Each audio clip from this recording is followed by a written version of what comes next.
English एक ऐसा subject है जो आपकी क्लास 10 की बोर्ड्स का परसेंटेज डिसाइड करता है। देखो, जब आप परसेंटेज कैलकुलेट करने जाओगे ना, उसमें एक सब्जेक्ट तुम्हें बोला जाएगा कि वो कंपलसरी है, वो है क्लास 10 की इंग्लिश।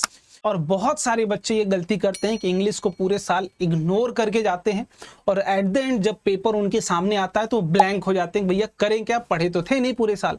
तो ये गलती आपको नहीं करनी है। अगर आपका एक ड्रीम रखा है भैया कि मैं 98, 99, 95 जो भी, पहले कमेंट करके बताओ कि मैं ये करना चाहता हूँ, रीजन के साथ बताना भाई कि मैं क्यों करना चाहता हूँ, ताकि फिर हम उस तरीके से उसके पीछे मेहनत करें और हम किसी भी सब्जेक्ट में थोड़ी सी भी लापरवाही नहीं कर सकते हैं। बात मैं यहाँ इंग्लिश की करूंगा, लेकिन कंप्लीट आपको पैटर्न के बारे में पहले बताने की कोशिश करूंगा कि भैया इस साल कैसे पढ़ना है, पेपर कैसे आएगा, कम एफर्ट्स में ज़्यादा नंबर कैसे लेके आना है, उसकी जिम्मेदारी मेरी है। बस मेहनत तुम्हें करना है, जितना मैं बताऊंगा उतना हर एक स्टेप को फॉलो करते जाना है। पहले यार किसी भी चीज़ से लड़ने से पहले उससे समझ लो कि वो कितना पावरफुल है, कितना मुझे अपने एफर्ट्स लगाने पड़ेंगे उस चीज से फाइट करने के लिए, तब जाके तुम लड़ाई जीतने के चांसेस तुम्हारी बन जाएंगे। तो सबसे पहले अगर हम बात करते हैं क्लास 10 की इंग्लिश, बहुत आसान है, लेकिन अगर उसको एक स्ट्रेटजी के साथ करते हैं तब, अदरवाइज फिर आपको बहुत हार्ड लगेगा, कोई भी चीज समझ में नहीं आएगी। देखिए ध्यान से अगर हम लोग समझते हैं तो क्लास 10 की जो इंग्लिश है उसका पेपर कैसा आपसे पूछा जाने वाला है, पेपर से ही लड़ाई करनी है तो पेपर के पैटर्न को बहुत अच्छे तरीके से समझ लेते हैं भैया लड़ना कैसे और किस तरीके से क्वेश्चन आपसे पूछा जाएगा।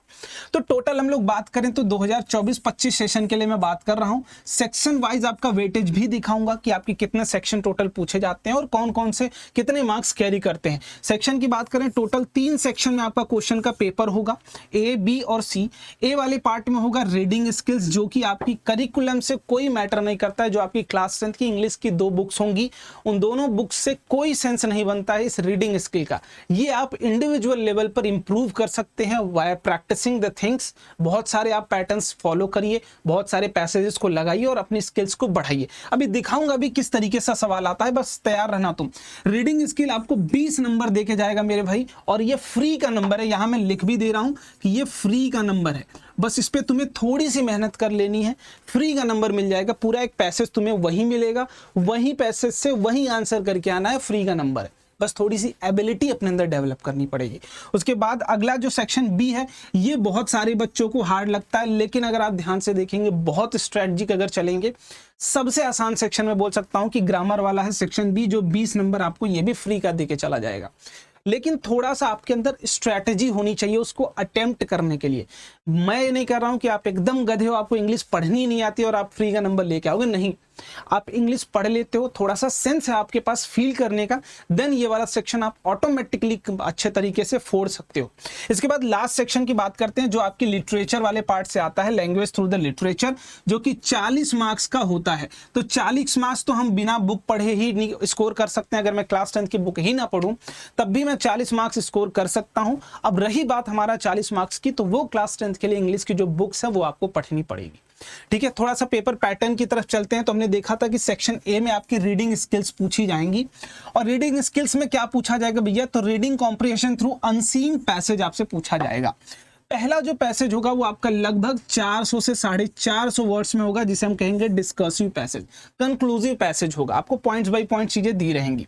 और दूसरा जो पैसेज आएगा आपका सेक्शन ए में, वो है केस बेस्ड फैक्चुअल पैसेज।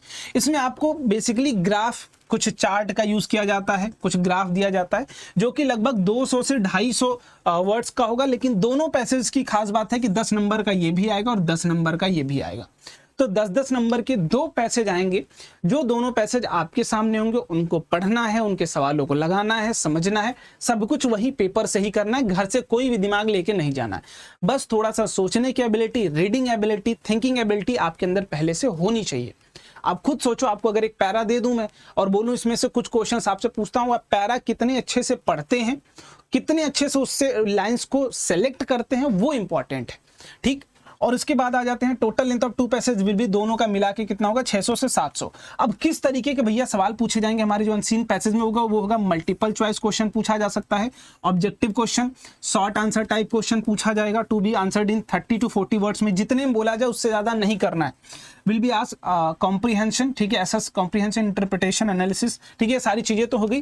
अब क्वेश्चन को देख लेते हैं। पहला अगर हम पैसेज बात करें, जो डिस्कर्सिव पैसेज था हमारा, वो 10 मार्क्स के लिए पूछा जा रहा है। ये पहला पैसेज, आप देख सकते हैं इसमें पहले पैसेज में पहला पॉइंट, दूसरा पॉइंट, तीसरा पॉइंट, यही पैसेज आपको टोटल पढ़ना है, किसी एक पर्टिकुलर एजेंडा के ऊपर आपको दिया गया है, यही प्रॉपर अच्छे तरीके से पढ़िए टोटल। फिर उसके बाद चौथा पॉइंट, पांचवा पॉइंट, छठवां पॉइंट, 6 टोटल 7 पॉइंट्स में आपकी ये सिर्फ पैसेज है, ये सिर्फ पैसेज है। इस पैसेज को पढ़ना और ये पैसेज पढ़ने के बाद आपसे क्वेश्चन किस तरीके से पूछा जाएगा, यहाँ फिल इन द ब्लैंक्स दे दिया गया है। अगर आप इस लाइन को कंप्लीटली उस पैराग्राफ से मैच करेंगे तो कोई ना कोई 2 वर्ड्स आपको यहाँ जरूर मिल जाएगा।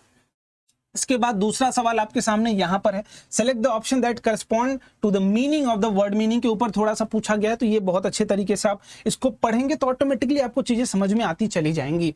और यहाँ पर भी देखेंगे कुछ आपसे एमसीक्यूज भी पूछे गए हैं, ठीक है, और यहाँ फिल इन द ब्लैंक्स भी पूछे गए हैं, तो इसी तरीके के सवाल आएंगे। और सबसे खास बात ये है कि ये पूरे के पूरे सवाल आप आराम से कर सकते हो, बस थोड़ा सा आपका फोकस माइंड हो, शार्प माइंड हो, कि जब आप पैरा पढ़ रहे हो तो आपको वर्ड्स याद रहें, कुछ अच्छे वर्ड्स लगे उसको मार्क कर लो कि ये वर्ड यहाँ है इस लाइन में, जब आप क्वेश्चन देखेंगे वो वर्ड दिखे मैच करा लो, ठीक है। ये भी स्ट्रेटजी आपको बताऊंगा मैं धीरे धीरे, ठीक है। अब दूसरे वाले पैराग्राफ की बात करते हैं, फैक्चुअल बेस की बात करते हैं। तो फैक्चुअल बेस पैराग्राफ आपका आया हुआ है 10 नंबर का, इसमें भी आप अच्छे तरीके से गेन कर सकते हैं मार्क्स, लेकिन इसमें क्या करना है वो भी आप देख लीजिएगा। यहाँ नेशनल एजुकेशन पॉलिसी 2020 प्रपोज किया है, यहाँ पर कुछ आपको पैरा दिया गया है, ऐसा कुछ पैरा है और एक ग्राफ आपको यहाँ दिया गया है। जो विजुअली भैया नहीं देख सकते हैं, चैलेंज लोग हैं, उनके लिए ऐसा कुछ पैराग्राफ आपको मिलेगा। अब उस पर क्वेश्चन किस तरीके से पूछा जाएगा, टोटल 10 नंबर का सवाल यहाँ से पूछा जाएगा। बेस्ड ऑन थिंग यहाँ सेम चीज आपको फिल इन द ब्लैंक्स करना है जो आप पिछले सवाल में करके आए थे। फिर उसके बाद ऐसे ही आपको कुछ एमसीक्यूज भी दिए जाएंगे, ठीक है, एमसीक्यूज में फिर यहाँ पर फिल इन द ब्लैंक्स। तो फॉर्मेट आप देख पा रहे हैं कि जो फैक्चुअल होता है वो थोड़ा सा आसान होता है, क्योंकि ग्राफ है, ग्राफ को पढ़ना आसान है, बहुत लोगों को हार्ड लगता है, लेकिन एक बार पढ़ना सीख गए तो फिर आसान लगेगा। तो जो डिस्कर्सिव पैसेज है आपका, जो पैसेज नंबर 1 था, उसमें नो डाउट थोड़ी सी हमको मेहनत ज़्यादा करनी है, लेकिन जो हमारा फैक्चुअल है वो कम वर्ड्स में भी है और थोड़ा सा इलेबोरेटिव ज़्यादा होता है, तो हम ज़्यादा डेटा वहाँ से निकाल सकते हैं। तो हमें थोड़ी सी प्रिपरेशन ज़्यादा रखनी है डिस्कर्सिव के लिए। फैक्चुअल ऑटोमेटिकली आप सॉल्व करते चले जाएंगे अगर आपसे डिस्कर्सिव की आदत लग गई तो, ठीक है। चलिए, ये तो बात हो गई भैया कि हमें फैक्चुअल, और ये बात होगी दोनों की। अगर सेक्शन बी की बात करें, राइटिंग स्किल्स एंड ग्रामर की, तो इसमें चीजें आपसे टोटल 5 पॉइंट्स पूछे जाएंगे। डिटरमाइनर्स हो गया, जिसमें आर्टिकल हो गया, फ्यू हो गया, अ फ्यू, लिटिल, ये सारी चीजें हो गई, ठीक। इनका यूज प्रॉपर पूछा जाता है। उसके बाद टेंस की बात कर लेते हैं, मॉडल्स की बात कर लेते हैं, सब्जेक्ट वर्ब कॉनकॉर्ड, भैया क्या सब्जेक्ट और वर्ब का क्या कॉम्बिनेशन फिट होता है। इसके बाद रिपोर्टेड स्पीच, ये बहुत आसान, आप समझ सकते हैं, बहुत आसान है। कमांड एंड रिक्वेस्ट, हम कमांड करो उसको कैसे इनडायरेक्ट वे में बोलेंगे, ठीक, उनसे कुछ फिल करके इस तरीके से क्वेश्चन पूछा जाता है। गैप फिलिंग के ऊपर, ट्रांसफॉर्मर एक्सरसाइज के ऊपर, या ग्रामेटिकल मिस्टेक्स के ऊपर ऐसे सवाल कुछ पूछे जाते हैं। यहाँ पर मैं कुछ क्वेश्चंस दिखा दे रहा हूँ। आप मेनली अगर आप ध्यान से देखेंगे तो सब्जेक्ट वर्ब कॉनकॉर्ड को ही लेके यहाँ से एक क्वेश्चन फ्रेम होता है, जो मैक्सिमम हर साल आता है, एरर डिटेक्शन। यहाँ देख सकते हैं आपके पास पहला क्वेश्चन इस तरीके से फिल इन द ब्लैंक करना है, एक्सप्लेन को करेक्ट फॉर्म में भरना है, सब्जेक्ट वर्ब कॉनकॉर्ड है, ये टेंस को देख के बेसिकली आप भरेंगे। उसके बाद ऑप्शन नंबर बी में देखेंगे एरर आपको पता लगाना है, ये भी टेंस को देख के आप कर सकते हैं। तो इस तरीके से चीजें आती हैं। और हमारा जो राइटिंग स्किल में एक और पार्ट आता है ग्रामर के बाद, वो है 2 आपके पर्टिकुलर लेटर। और देखो, आप ध्यान से देखेंगे तो हर बार आपको 2 फिक्स, मैं इसी साल आपको 10-10 ऐसे लिस्ट प्रोवाइड कर दूंगा जिनमें से श्योर शॉर्ट होगा, चलो 10-10 भी नहीं, 5-5 ऐसे फॉर्मल लेटर, 5 ऐसे एनालिटिकल पैराग्राफ प्रोवाइड कर दूंगा जिसमें से एक जरूर फंस जाएगा। तो वो 5 तुम प्रिपेयर कर लेना, 5 ये प्रिपेयर कर लेना, तुम्हारे 2 फिक्स हो जाएंगे जो एग्जाम में आने वाले हैं, और वो टोटल तुम्हें 10 मार्क्स दे के चले जाएंगे, और ये भी फ्री का नंबर है।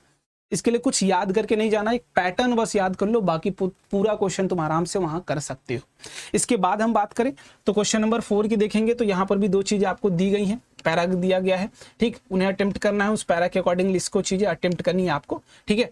उसके बाद अगर हम बात करते हैं ऑप्शन नंबर सी की, section number C, language through literature, इसके लिए नो डाउट आपको बुक पढ़ना पड़ेगा, जो आपको 40 मार्क्स दे के जाएगा।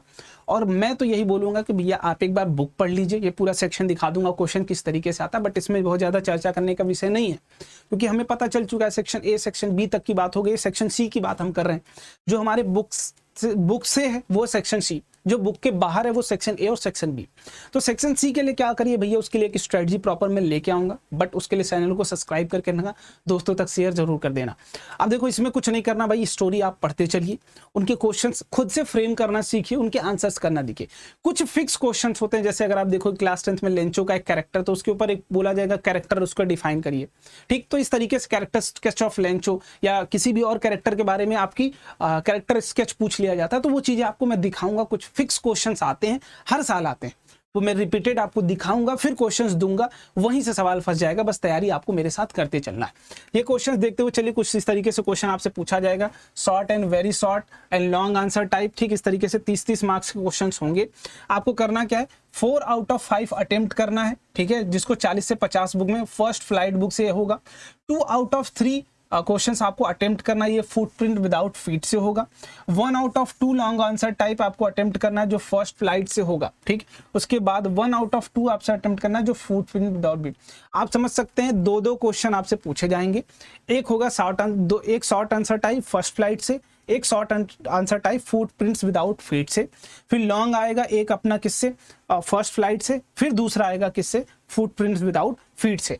यहां से आप देख सकते हैं 6-6 मार्क्स यहां से आप लॉन्ग आंसर से निकाल सकते हैं, और यहां से भी 6-6 मार्क्स निकाल सकते हैं आप उसको अलग अलग करके, ठीक है। आई होप यहां तक आपको बात समझ में आ गई है कि पेपर का पैटर्न कैसे रहेगा, क्वेश्चन नंबर कैसा पूछा जाएगा, कौन सा सेक्शन कहां से आएगा, कितना इंपॉर्टेंट है, सब कुछ आपको मैंने बता दिया। पेपर इसी तरीके का होगा, ये 2024 का पेपर, सॉरी हाँ 2024 का ही मैंने पेपर लिया, 2025 में आपका पेपर इसी तरीके का आएगा। और भी इंग्लिश के लिए बहुत सारे रिलेवेंट मटेरियल्स मैं आपको जल्दी प्रोवाइड करूंगा इसी चैनल पे, तो मेक श्योर कि मेरे साथ जुड़े रहिए, पढ़ाई अच्छे तरीके से करते रहिए। पूरी ग्रामर नहीं पढ़ाऊंगा, लेकिन आपको ग्रामर कैसे अटेम्प्ट करना है ये जरूर सिखा दूंगा इस साल में, तो मेक श्योर अच्छे तरीके से पढ़ाई करते रहो। इंग्लिश को भी साथ लेते चलिए, क्योंकि जब परसेंटेज बनता है तो इंग्लिश इज कंपलसरी, ये जरूर दिमाग में रखिएगा और ध्यान रखिएगा, और अच्छी पढ़ाई अच्छे तरीके से करते रहिएगा। मिलते हैं अगले वीडियो में, बाय बाय, जय हिंद।